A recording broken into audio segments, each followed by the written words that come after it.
Magandang umaga. Narito na ang pinakahuli sa lagay na ating panahon ngayong araw ng Tuesday, February 10, 2026. Narito ang ating pinakahuling satellite image kung saan nakikita nga natin itong linya ng kaulapan dito malapit sa may Visayas. Ito ang tinatawag nating shear line. Ito ang salubungan ng malamig na hangin galing northeast at mainit na hangin galing silangan.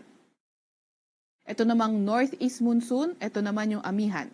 So itong shear line, inaasahan nga natin makakaapekto sa Visayas at northeast monsoon makakaapekto sa may Luzon area. Itong shear line ay magdadala ng mga pag-ulan sa malaking bahagi ng Visayas, ilang bahagi din ng Bicol region at maliit na bahagi ng Caraga area. At cloudy skies with rains yung dadalhin naman na pag-ulan ng northeast monsoon sa ilang bahagi ng Luzon. Sa kasulukuyan, wala naman tayong minomonitor na low pressure area or bagyo sa loob or malapit sa ating Philippine Area of Responsibility. Gayunpaman, patuloy nating minomonitor itong cloud cluster sa boundary ng ating Philippine Area of Responsibility. Kaya patuloy tayong mag-antabay sa mga ilalabas na update ng Pag-asa. Para naman sa lagay ng panahon ngayong araw, inaasahan nga natin itong shear line magdadala ng maulap na papawirin, mga kalat-kalat na pag-ulan at mga pulupulong thunderstorm sa Albay, Sorsogon at Masbate. Kaya yung mga inuulan ng mga nakarang araw pa, pinag-iingat sa mga banta ng pagbaha o hindi kaya pagguho ng lupa. Amihan naman ng northeast monsoon magdadala ng maulap na papawirin na may mga mahihinang pag-ulan sa may Cagayan Valley, sa may Cordillera Administrative Region, sa may Central Luzon, sa may Quezon, pati na rin sa nalalabing bahagi ng Bicol Region. Mas magandang panahon sa nalalabing bahagi ng Luzon kabilang ng Metro Manila kung saan may mga tsansa lamang tayo ng pulupulong mahihinang pag-ulan. Agwat ang temperatura ngayong araw sa Metro Manila ay 21 to 29 degrees Celsius, 13 to 23 degrees Celsius sa may Baguio, 21 to 27 degrees Celsius sa may Tagaytay, 19 to 30 degrees Celsius sa may Lawag, 18 to 24 degrees Celsius sa may Tugigaraw at 23 to 29 degrees Celsius naman sa may Legazpi. Agwat na temperatura bukas sa Puerto Princesa at Calayan Islands ay 25 to 30 degrees Celsius.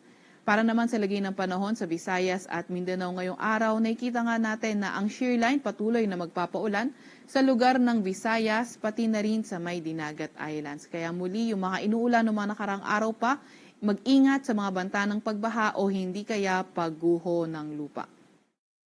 Para naman sa nalalabing bahagi ng Mindanao, mas magandang panahon, ngunit may mga tsansa pa rin tayo ng mga localized thunderstorms. Yung mga kasamahan natin sa Regional Services Division, patuloy na maglalabas ng mga thunderstorm advisory, rainfall advisory o hindi kaya heavy rainfall warning kung kinakailangan. Agwat ang temperatura ngayong araw sa Cebu ay 24 to 28 degrees Celsius, 25 to 28 degrees Celsius sa may Iloilo at 24 to 30 degrees Celsius sa may Tacloban.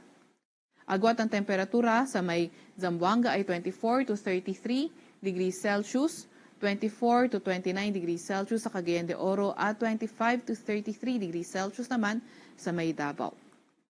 Meron tayong nilalabas na weather advisory. Ito ay updated ng 5 a.m. Dito yan sa may Occidental Mindoro, sa may Cebu, sa may Leyte, sa may Biliran, sa may Samar, Eastern Samar, Northern Samar at Sorsogon. So inaasahan nga natin 50 to 100 millimeters ng mga pag-ulan sa mga nabanggit na lugar. Kapag 50 to 100 millimeters yung mga inaasahan natin pag-ulan, posible nga yung pagbaha sa mga areas na urbanized, low-lying at malapit sa river at landslide sa mga highly susceptible areas. Yan ay for today.